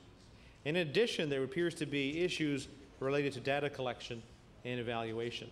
Now, again, this is a new program for them as well, and I'm sure as we and as other governments implement programs that they experience growing pains, and will go on with adequate changes to make sure that the programs work to the best of their ability. It's not just models of care that we need to evaluate as well, Mr. Speaker, but models of payment as well. And certainly, Mr. Speaker, it would be necessary to engage our affected healthcare providers in these kinds of discussions prior to adopting any model. Now, of course, there is still a lot of merit in considering some type of model to help citizens with their medications, as this can only improve the quality of life for patients.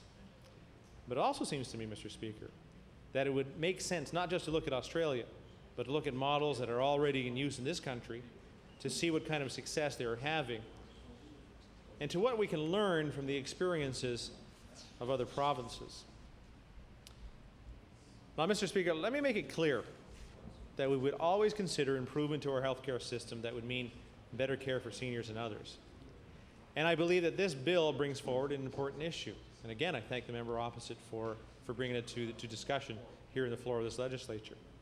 And I believe that this bill has good content.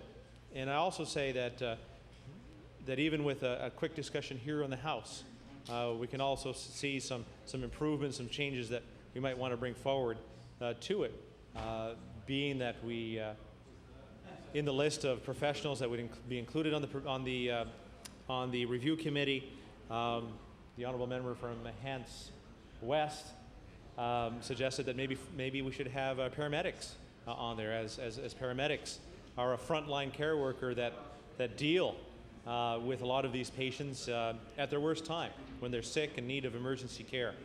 And Mr. Speaker, they see many times, on many occasions, times when an incorrect dose of pharmaceutical or of meds is really impacting the quality of life of some of these patients. Unfortunately, it doesn't appear to take into account all the issues, but it must be investigated and managed before a program like this can be implemented. And as I'm getting along here, let me reiterate what we understand the pros and cons of the Australian program, but that not enough of a foundation in which to initiate a program for Nova Scotia. We need to look at other models of care and payment from other jurisdictions, and we need to do a careful review. We need to talk to stakeholders. We need to be sure that the model we put in place is the right one for all Nova Scotia. Now, in the meantime, as we're having discussions like this, and as we're, of course, reviewing different models, as we are talking about the greater issue of the health of Nova Scotians, I would suggest that we should urge all those workers that are involved in the health of Nova Scotians to take this matter seriously, to do all that they can do to review the medications that all Nova Scotians are using today. Mr. Speaker, I can say that many of my constituents, especially as they get a little older and a little along in life, that their medication runs are quite extensive sometimes, and you see the different types of medications that they take on daily basis. And I can say that not only is it up to the doctor to prescribe and to make sure that the health, but I'm saying that the pharmacist should be involved, and I think we have a system here today that we might want to make adjustments to, maybe give more responsibilities and more leeway to do changes and to take care of the health of Nova Scotians, that we don't have to create a whole full model, that we don't have to go and go through this huge expense of setting up a system. And I'm sure the member opposite will have a couple of suggestions around costs and the timing to be able to set up a program like they have in Australia or some similar model. And I can also say, Mr. Speaker, that as we look at primary health care, and I think we need to find ways to make sure people are healthier in their communities. And I think, Mr. Speaker, that also falls around the purview of the Minister of Health Promotion and Protection of offering true programs for seniors. And I take, for example, a program that's in my constituency, which is Seniors Kicking Country, which is a line dancing group that travels the province. They get together and have a good time, but they dance. And you know what? A lot of those folks that are in there, and I'm saying some of them are getting on with age, and I can say a lot of them are not on all the medications that some of their friends are on, because they're being active. They're getting out in the community. They're meeting friends and having fun. And I can say that we need to be supporting a lot more programs like that, and investing our money in wellness in Nova Scotia. And I think it'll go a long ways in helping out the quality of life of seniors. And the member opposite is quite right. It's not a cost issue for the provinces. This is maybe a savings for some of our seniors in the drugs, and if not on the right one, or maybe they're on some expensive drug therapies. But Mr. Speaker, I would say that we are going to continue to discuss this and work with our members opposite to make sure that the quality of life for all Nova Scotians, including our seniors, are better, and let them live longer in places that are important, such as their home and our communities.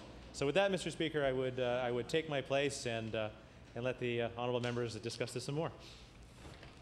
The honourable member for Sackville-Cobequid. Thank you, Mr. Speaker.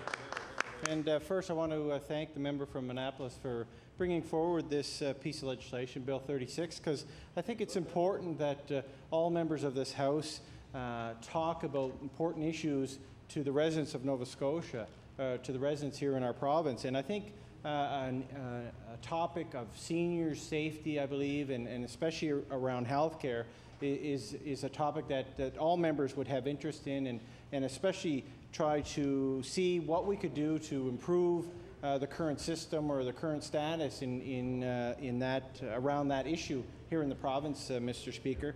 And the bill goes into details around establishing a committee to look at a model that has been up and running for several years now, I believe, in Australia, around medication management review over in Australia, and I think it has some merits, and it has, I think, potential for government to look at this and see what we can do to improve our system here in Nova Scotia. I think especially, Mr. Speaker, around the comments from the Minister of Health of everything is on the table, and I know that those words have increased the debate around healthcare and the delivery system and in this province.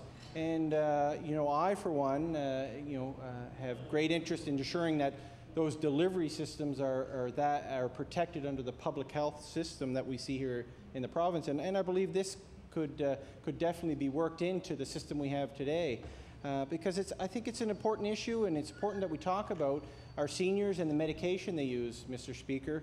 I know as a paramedic that seniors use medication, and pharmacology is an important tool in healthcare and the healthcare of our seniors, Mr. Speaker, here in Nova Scotia.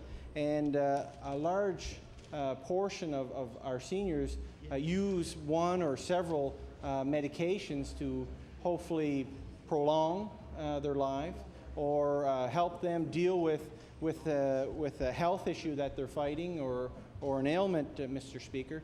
And that's where I think we need to look at to see if we can improve the possibility or the potential for our seniors to have an adverse effect around a drug or medication that they're on, Mr. Speaker. I've witnessed it myself. Not only are individuals but seniors affected by the medication they're put on, Mr. Speaker, but they're also affected by several medications. So when seniors are given multiple medications to fight different ailments, Mr. Speaker, there can be reactions when a person ingests different types of medication. And I know that currently the system we have here in Nova Scotia provides some comfort and some safeguards when it comes to healthcare providers who issue the medication to those who actually distribute the medication to the patient, Mr. Speaker. And the onus is on several individuals and several groups. And I think the first group that the onus is on when it comes to medication and adverse effects and possibly potential problems with ingesting several medications at once is the patient themselves, Mr. Speaker. And it's important that individuals recognize and hopefully inform their physicians that there's something not right, or their pharmacists when they're on a medication. And so ultimately the onus is on the patient.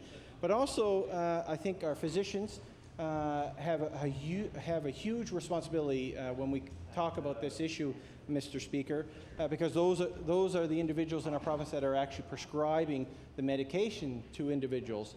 And especially the atmosphere that our physicians find themselves in here in Nova Scotia, Mr. Speaker, adds to the potential of a problem.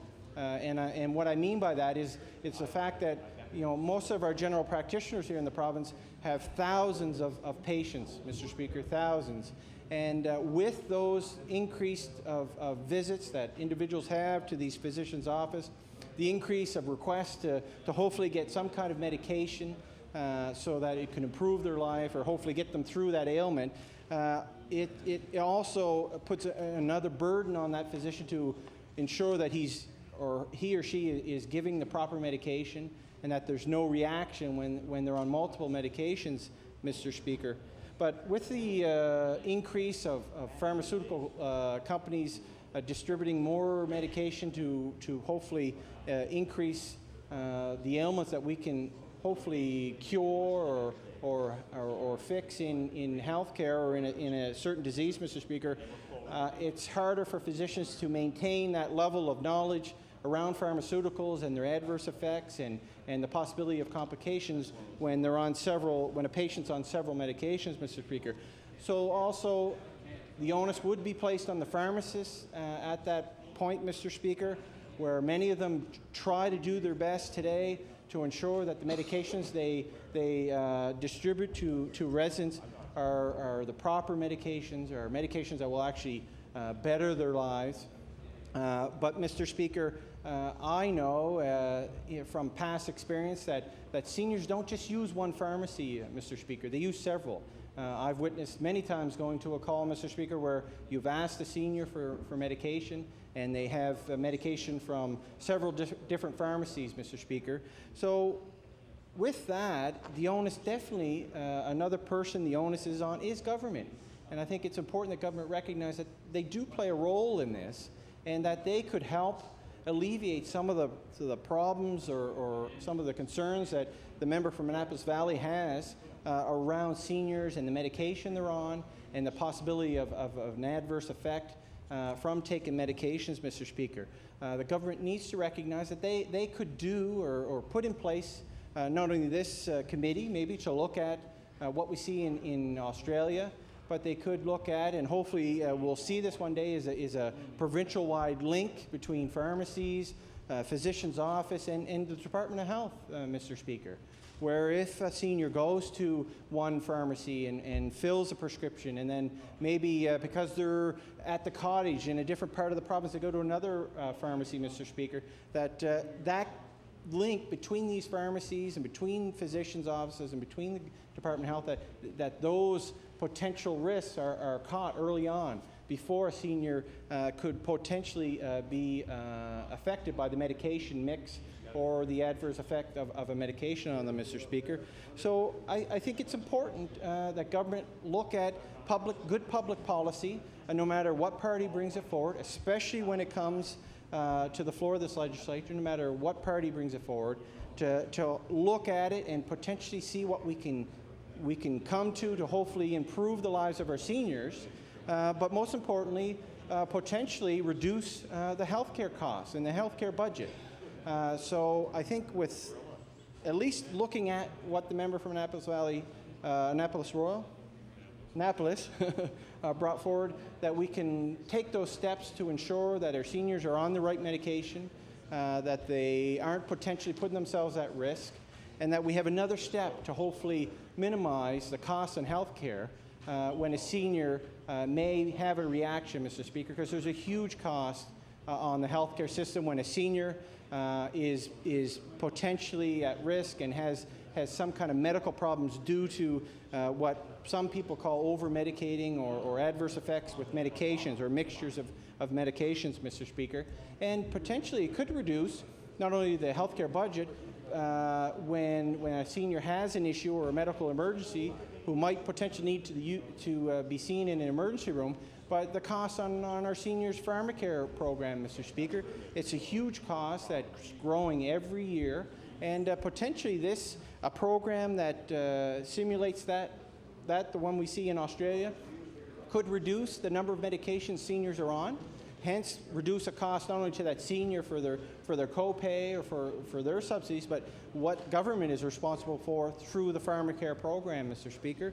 So I think it's important that we have these discussions, that we look at all avenues at hopefully reducing the cost of health care and the budget and the burden placed on government and the taxpayers for funding the health care budget, Mr. Speaker. And I hope that the Minister of Health does walk away from this and it maybe sparks something with him that he needs to look at this or something around this. If not this system, then hopefully an integrated system or link between pharmacies in this province with the physicians and the Department of Health so that we can assure the safety of our seniors when it comes to medication. It also could reduce the risk of some of the infections we see, Mr. Speaker.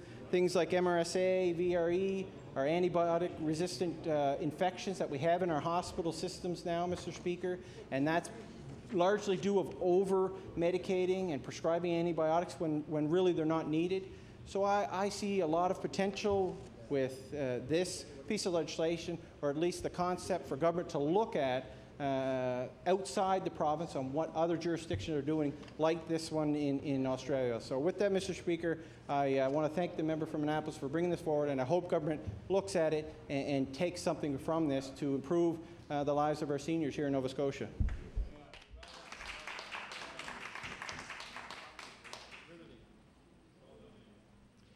The honourable member for Glace Bay. Thank you, Mr. Speaker. Mr. Speaker, I'm extremely pleased to rise and make some comments on Bill number 36, the Seniors Home Medication Review Act, Mr. Speaker, because the details of this bill are relatively straightforward. To establish a committee from various representative groups for the process of reviewing in detail the Home Medication Review Program in Australia, and being the process of implementing a similar program in Nova Scotia. So that's about as straightforward as you can get, Mr. Speaker. And while the bill is straightforward, it's the ramifications in terms of a better quality of life for seniors, as well as reducing some of the pressures on the acute and long-term care sectors, are absolutely immense from this bill, Mr. Speaker.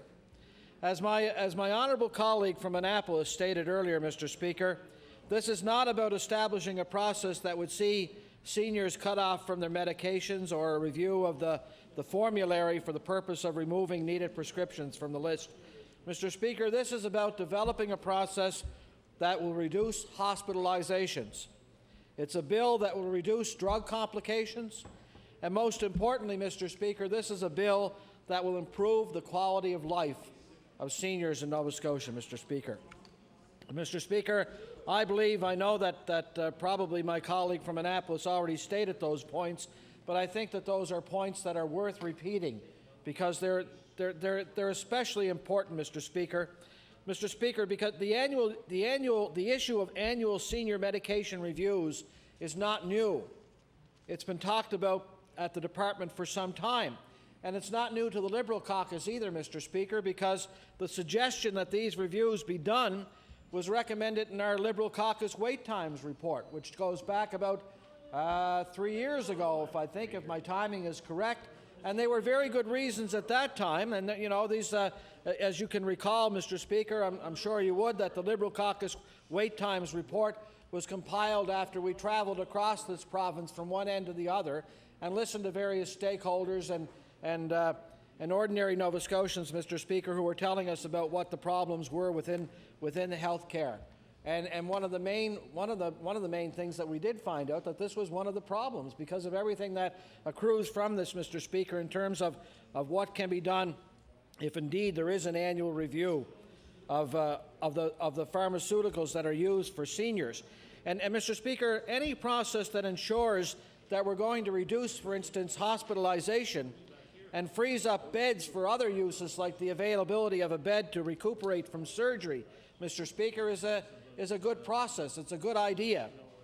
There are many seniors, Mr. Speaker, with adverse drug reactions that end up accessing the healthcare system through, for instance, an emergency room. And again, Mr. Speaker, that's another instance of any program that would have a benefit of reducing emergency waits in this province has to be considered, because we all know the problem that we're experiencing with emergency room wait times in Nova Scotia. So by the process of an annual review of prescription medication for seniors, the medication under this Medication Review Act, then if that would in any way, shape, or form reduce the amount of time that you're waiting, or not even having to go, for that fact, to an emergency room in Nova Scotia, then again, it's a worthwhile effort, Mr. Speaker.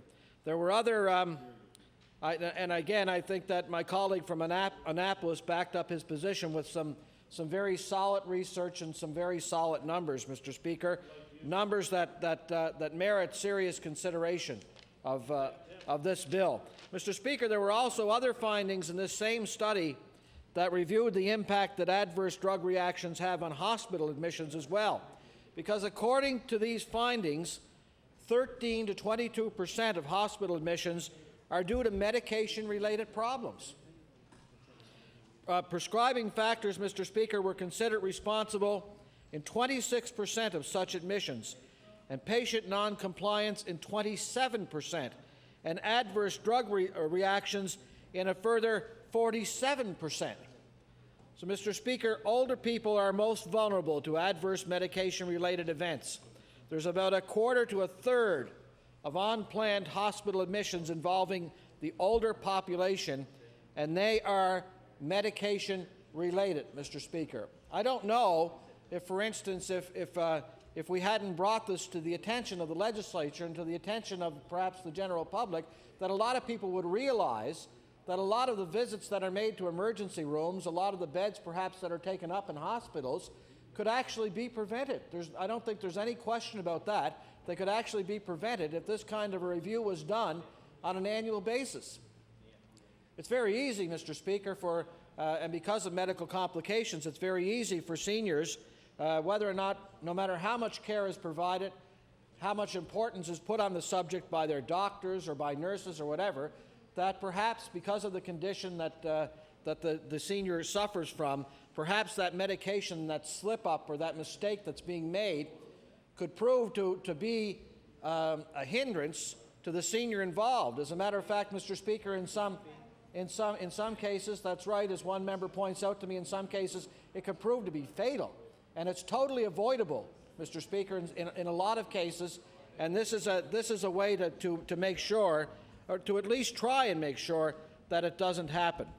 And Mr. Speaker, this is a government that I would suggest is desperately looking for solutions to wait times, and it's a government that speaks often about the care and compassion that they have for seniors. So this is a bill, and this is a perfect opportunity, Mr. Speaker, with a bill that would put action into words and would enable them to address the issue of wait times, and at the same time, Mr. Speaker, as my honourable colleague from Annapolis indicated earlier, the issue is a very important one for a quality of life point of view for seniors in the province of Nova Scotia. And Mr. Speaker, as I stated previously, it's equally important to an efficient functioning of our healthcare system. We are constantly looking for ways to make the healthcare system become more efficient. This is a perfect example, Mr. Speaker, of how we can do that at very little cost and with a minimum amount of effort, because with an annual prescription drug review, we could save, I don't know, I haven't seen the figures, but we could save a lot of money, I would suggest, in terms of the healthcare system itself. And Mr. Speaker, if we are able to implement programs that prevent seniors from being admitted unnecessarily to hospitals, then it would make, in this case, common sense, I think, to move forward with this bill.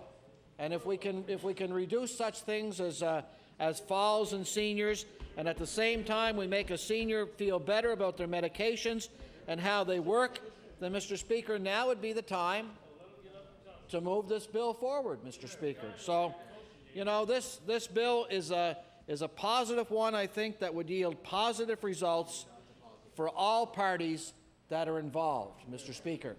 And having made those comments, Mr. Speaker, I would now urge that this bill move ahead, and I would take my seat as well. The Honourable Minister of Immigration. Mr. Speaker, I'm pleased to rise today to speak to Bill number 36, the Seniors Home Medication Review Act. And I'd like to say that sitting here as Nova Scotia's first Minister of Seniors, there's been a lot of good comments made by all three caucuses here. And I want to begin by saying that I understand the need to optimize drug therapy for seniors. The government is deeply committed to improving access and quality of care for seniors. And this is why the government carried out the first ever task force on aging. And the strategy for positive aging in Nova Scotia was released in December of 2005. In 2006-07, the province will lead the implementation of this strategy.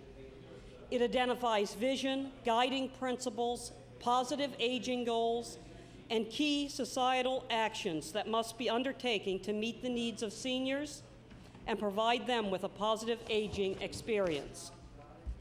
Through this strategy, we will commit more than the long-term care strategy. We will commit more than $122 million in the next 4 years to help Nova Scotia seniors achieve maximum health and independence. And we've committed to over 800 new long-term care beds in the first 4 years, with a maximum of 1,300 over the next 10. We are also well aware of medication needs for seniors. We are supporting these needs in part through the Nova Scotia Seniors Pharmacare Program, a provincial drug insurance plan that helps seniors with the cost of their prescription drugs. We currently have 95,000 seniors registered in Nova Scotia Seniors Pharmacare Program. We are certainly aware of the problems that result from taking medication, not just for seniors, but all people of all ages. There are both risks and benefits that come with the use of medication. The risks increase when... Order, please. The time for debate has expired. The Honourable Liberal House Leader. Thank you very much, Mr. Speaker. Mr. Speaker, this concludes the Liberal Party business for today. The House shall now recess.